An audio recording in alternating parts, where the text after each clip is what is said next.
Magandang hapon po sa inyo lahat. Narito na po ang resulta ng 5 p.m. draw ngayong Sunday, March 22, 2026 para sa mga games na 2D Lotto at 3D Lotto.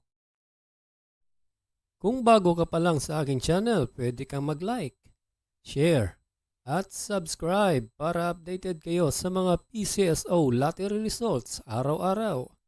Para sa resulta ng 2D Lotto ngayong 5 p.m. draw, ito po ang mga winning numbers. 23 and 4 in exact order.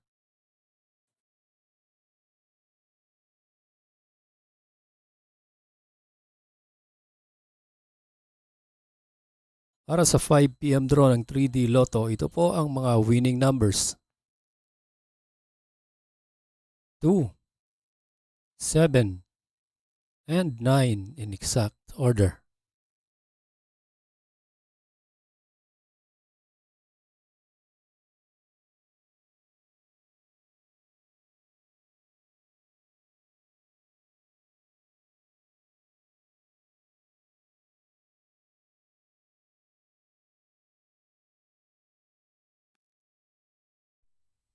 Congratulations po sa lahat na nanalo at kita-kits mo tayo mamayang 9 p.m. draw. Thank you for watching. God bless us all.